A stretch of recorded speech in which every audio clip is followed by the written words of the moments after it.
Hello दोस्तों, इस video में पढ़ने वाले हैं क्लास 11 में ग्रेविटेशन चैप्टर के बारे में। तो आइए स्टार्ट करते हैं। ग्रेविटेशन चैप्टर का सबसे पहले स्टार्ट करते हैं केपलर लॉ।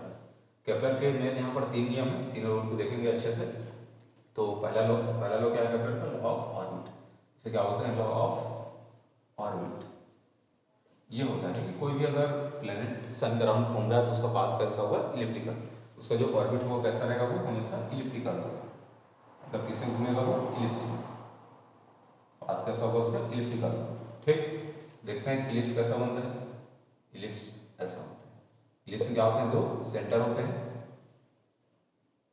ऐसे दो एक्सिस मान लिया अगर मैंने, बीच वाले पॉइंट को बोल दिया हम, दो फोकस होते हैं F1 और F2।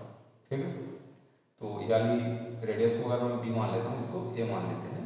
और इलिप्स का एरिया क्या होगा? एरिया ऑफ इलिप्स होता है पाई A। सर्कल का पाई आर स्क्वायर होगा, वैसे इलिप्स का कितना होता है? पाई A इंटू डी। ए वाली रेडियस ये हो गई, बी वाली रेडियस ये हो गई। इस पॉइंट को ए मान लेते हैं। यहाँ पर क्या होगा? एसेंट्रिसिटी। एसेंट्रिसिटी ये होता है कि जो सन पे पाए जाने की प्रोबेबिलिटी कि किस सेंटर में सन पाया जाएगा। ठीक, ई की वैल्यू क्या होगी? ओ से ए तक की distance O A divide by O F. ठीक, ओ ए को हम क्या बोल रहे हैं? ए बोल रहे हैं, तो ओ एफ इक्वल टू क्या हो जाएगा हमारे पास? नहीं सॉरी, एसेंट्रिसिटी होगा ओ से एफ तक की distance O F upon O A. O से ए तक की डिस्टेंस। अब ओ से ए तक की डिस्टेंस को हम क्या बोल रहे हैं? ए बोल रहे हैं, तो ओ एफ क्या हो जाएगा हमारे पास? ई इंटू ए। इस क्लियर? अब इलिप्स में दो रेडियस होती है। एक अगर मान लीजिए सेंटर यहाँ पर हमारे पास F2 में सन का है, F2 में एक रेडियस ये हो गई और एक रेडियस ये हो गई। हमारे पास क्या है? यहाँ दो रेडियस, एक छोटी वाली रेडियस, एक बड़ी वाली रेडियस। जो छोटी वाली रेडियस होती है उसको आर पहले बोलते हैं, जो बड़ी वाली रेडियस उसको आर एपोडी बोलते हैं। छोटी वाली रेडियस उसको आर पहले, जो बड़ी वाली रेडियस उसको आर एपोडी। आर पहले क्या होगा? डाल ही सकते हैं आर पहले को, ओ ए माइनस ओ एफ। ओ ए क्या है? ए, और ओ से एफ तक की डिस्टेंस ई इंटू ए माइनस ए ई लिख सकता हूँ। ए को कॉमन लूँगा तो 1 माइनस ई हो जाएगा। It is clear? और आर एफ ओ क्या लिख सकते हैं? ओ क्या? बड़ी वाली डिस्टेंस, यहाँ से यहाँ तक की डिस्टेंस, तो ओ से ए तक प्लस ओ से एफ, मतलब ए प्लस ए इंटू ई। यहाँ से ए कॉमन आएगा तो 1 प्लस ई बचेगा। It is clear? तो अपने पास जो पहली है वो छोटी रेडियस है, जो अपोगी है वो बड़ी रेडियस। इनका अगर रेशियो निकालना चाहूँ आर अपोगी डिवाइड बाई आर पहली, तो क्या निकलेगा? अपोगी आर अपने पास ए इंटू 1 प्लस ई, और पहली आर है ए इंटू 1 माइनस ई। ए से ए कटेगा, क्या हो गया? 1 plus e divide by 1 minus e. R apogee क्या है? बड़ी रेडियस है, आर पहले की छोटी रेडियस है। ये हुआ केपलर का पहला लॉ ऑफ ऑर्बिट। कोई भी जो प्लैनेट घूम रहे हैं तो इलिप्टिकल पाथ में घूमते हैं और इलिप्स ऐसा बनता है। It is clear? दूसरा लॉ में चलते हैं केपलर का सेकंड लॉ। केपलर का सेकंड लॉ क्या होता है कि कोई ऑर्बिट, अगर कोई प्लैनेट ऑर्बिट के चारों तरफ घूम रहा है तो उसकी एरियल वेलोसिटी क्या होती है? कांस्टेंट। एरियल वेलोसिटी क्या होगी? कांस्टेंट। ठीक, किसी प्लैनेट की एरियल वेलोसिटी क्या रहती है? कांस्टेंट। मतलब d A by d t क्या होता है? हमेशा कांस्टेंट। कि पर यूनिट टाइम पे कितना एरिया कवर होगा वो क्या होगा? कांस्टेंट। It is clear?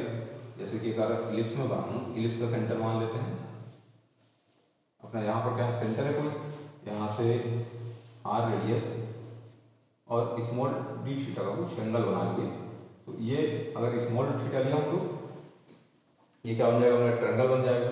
तो ये इसका एरिया क्या होगा? डी थीटा है तो आर जो लेंथ है क्या हो जाएगी? आर डी थीटा हो जाएगी, क्योंकि आर बराबर क्या होता है? आर बराबर थीटा बराबर होता है आर अपॉन रेडियस। आर क्या हो जाएगा? थीटा इंटू रेडियस होगा। और स्मॉल एंगल लिया हूँ तो जो थीटा की वैल्यू, जो एल की वैल्यू होगी, वो ऐसे स्ट्रेट लाइन जैसा फिट करेगा, एक ट्रायंगल बनेगा। इसका एरिया क्या होगा अपने पास? एरिया हो जाएगा हाफ बेस रेडियस है इंटू हाइट क्या हो जाएगा अपने पास? R into d theta. Area हो गया half r square d theta. अब एरियल वेलोसिटी कांस्टेंट है, मतलब d A by d t. अब एरिया क्या है अपने पास? Half r square d theta divide by d t. D theta upon d t क्या होता है? ओमेगा।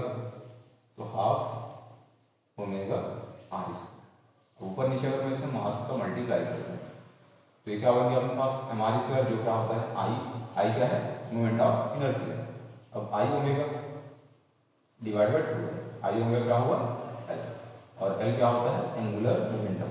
दोस्तों ये बहुत ज़्यादा इंपॉर्टेंट है। Areal velocity D upon d T बराबर क्या होगा एल डिवाइड बाई 2। ये रिलेशन बहुत ज़्यादा इंपॉर्टेंट है। एरियल वेलोसिटी क्या होगी कांस्टेंट होगी, यहाँ पर मास भी क्या है कांस्टेंट, तो एल एंगुलर मोमेंटम वो भी क्या होगा कांस्टेंट। एल बराबर D A upon d T into 2L पूरा पूरा क्या होगा कांस्टेंट। तो कोई भी ऑर्बिट अगर सन के चारों तरफ घूम रहा है तो अपने इलिप्टिकल पाथ में उसकी एरियल वेलोसिटी क्या होती है कांस्टेंट और एंगुलर मोमेंटम क्या रहता है कांस्टेंट। ये रिलेशन निकल गया अपने पास d upon d t equal to L upon 2L। It is clear. तो ये केपलर का सेकंड लॉ है और हम बात करेंगे थर्ड लॉ के बारे में।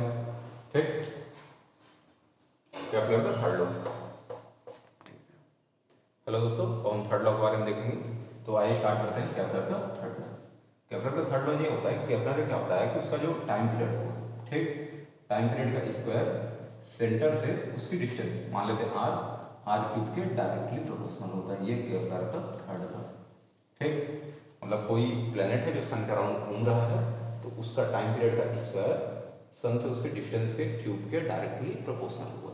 इसमें एक छोटा सा क्वेश्चन बना लेते हैं। अगर मान लीजिए कोई हमारे पास प्लेनेट है जिसका आर पी, ठीक, प्लेनेट की डिस्टेंस अर्थ के कंपेयर में सन से अर्थ के कंपेयर में 36 गुना ज़्यादा है आर, ठीक। अब हम यहाँ पर मान लेंगे कि इसका टाइम पीरियड कितना होगा, प्लेनेट का टाइम पीरियड कितना होगा, क्योंकि अर्थ का टाइम पीरियड कितना है 1 ईयर के बराबर होता है। अर्थ का टाइम पीरियड कितना रहता है 1 ईयर। अर्थ के कंपेयर में इस प्लेनेट का टाइम पीरियड कितना होगा अपने को ये निकालना है। तो अपने फॉर्मूला पता है T P square divide by T E square बराबर क्या होगा R P cube divide by R E cube. It is clear. Planet का जो डिस्टेंस है सन से वो अर्थ के कंपेयर में 36 गुना ज़्यादा है। यहाँ पर अपना फॉर्मूला क्या हो जाएगा T P square divide by T E square equal to 36 R E divide by R E overall का क्यूब।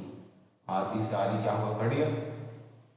अब यहाँ पर टी अर्थ का टाइम पीरियड कितना होता है 1 ईयर होता है। अर्थ का टाइम पीरियड कितना है 1 ईयर, ठीक। तो टी पी स्क्वायर कितना हो जाएगा यहाँ से नीचे क्या होगा 1 ईयर होगा। 1 ईयर यहाँ जाकर मल्टीप्लाई होगा 36 का क्यूब इंटू 1 ईयर, 1 का क्यूब तो अपना 1 ईयर, ठीक। अब यहाँ से मुझे क्या निकालना है प्लेनेट का टाइम पीरियड निकालना है। इसका स्क्वायर लगा हुआ है तो स्क्वायर हटाऊंगा, मतलब स्क्वायर हटा कर रूट लिया तो इस तरफ भी आएगा रूट आएगा तो अंडर रूट 36 का क्यूब। अब अंडर रूट 36 का क्यूब इसको सॉल्व कैसे करेंगे, तो इसे हम ऐसे सॉल्व कर सकते हैं जैसे 36 का एक बार स्क्वायर इंटू 36, ठीक। 36 का स्क्वायर हुआ मतलब 36 क्या होगा बाहर निकल गया, 36 इसके बाहर आ गया और अंडर रूट 36, अंडर रूट 36 क्या होगा 6 का स्क्वायर होगा, ये भी 6 बन के बाहर आ गया, ठीक। 36 इंटू 6 कितना हो जाएगा